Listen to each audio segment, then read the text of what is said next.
Iya. Enggak, tapi prosesnya gimana menurut kamu kemarin? Prosesnya Prosesnya panjang dan melelahkan. melelahkan, terus pembuktiannya gimana? Apa yang dituduhkan ke kamu waktu di persidangan?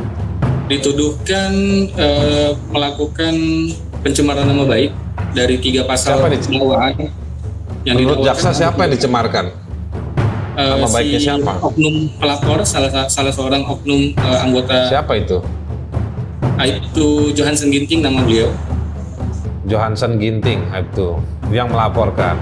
Jadi dia yang merasa nama baiknya tercemar.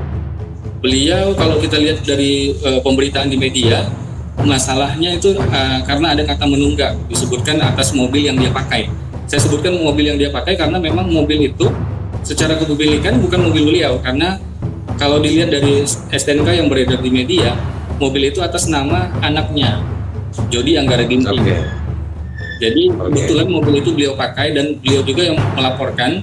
Dan ini sempat juga kita protes di persidangan karena seharusnya Undang-Undang ITE itu merupakan delik aduan, yang melaporkan seharusnya yang menjadi korban. Karena di dalam video itu kami tidak menyebutkan nama, seharusnya yang kami sebutkan kan hanya nopol kendaraan PK 1212JG. Seharusnya yang merasa menjadi korban adalah pemilik mobil tersebut. Makanya kemarin kami sempat sampaikan keberatan juga di persidangan, kenapa yang melapor bukan pemilik mobilnya langsung gitu. Indonesia di mana hukum berada.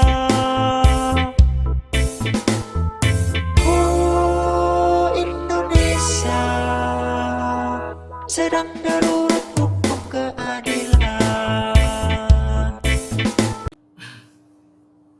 Pada persidangan keterangan saksi, yaitu saksi pelapor, ada juga fakta yang terungkap bahwa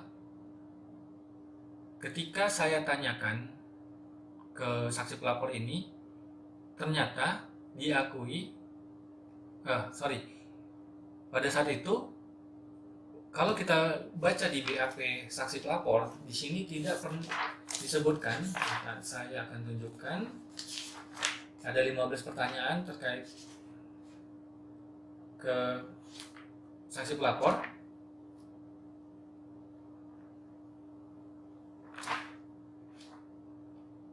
Mana ya? Di sini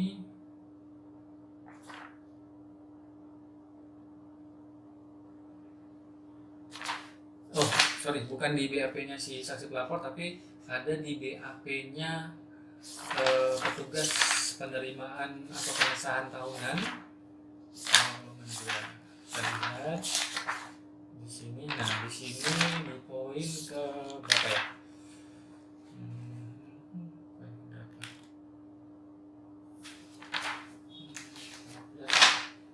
Ini 20 pertanyaan.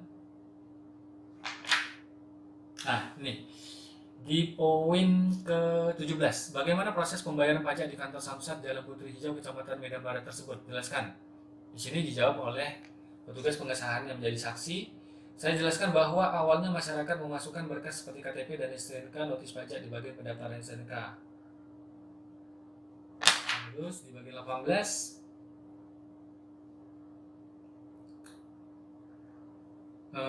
pada saat itu saya langsung yang mempertanyakan ke saksi ini berdasarkan keterangan yang saya dengar ketika PH menanyakan beberapa hal ke saksi itu, tidak pernah menyebutkan bahwa si saksi pelapor ini melampirkan juga surat kuasa. Karena itu saya mempertanyakan kenapa si saksi pelapor yang bukan pemilik mobil melakukan pembayaran pajak mobil anaknya tanpa menggunakan surat kuasa, dan itu jelas-jelas tidak disebutkan di dalam BAP. Dan kita tidak tahu ya apakah pada saat kejadian, karena gini, sekitar pukul 7:30 saya melihat di dalam video jelas terlihat bahwa si saksi pelapor ini masuk ke dalam mobilnya, lalu kita berbalik. Nggak tahu setelah itu apakah si saksi pelapor pergi, tapi yang jelas dari keterangannya dia melakukan pembayaran pajak pukul 9 pagi itu. Apakah pada hari itu menggunakan KTP siapa, gitu ya. Di sini tidak dijelaskan yang dilampirkan itu KTP siapa, tapi pada saat di persidangan kemarin tidak menyebutkan KTP itu KTP anaknya. Dan yang jelas tidak ada melampirkan juga surat kuasa, baik itu terhadap perpanjangan pajak maupun terhadap pelaporan ke penyidik. Ini fakta yang terungkap di persidangan kemarin. Coba lihat di keterangan atau pada BAP saksi yang bekerja di bagian pembayaran pajak PT Bank Sumut. Di sini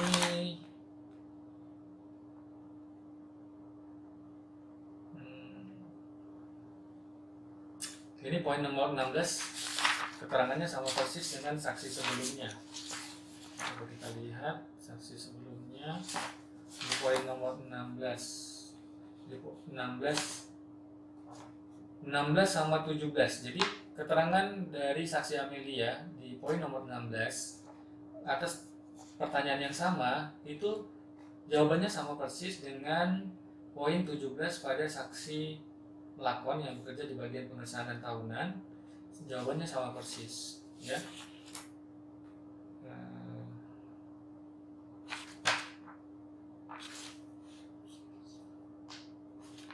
Sama persis.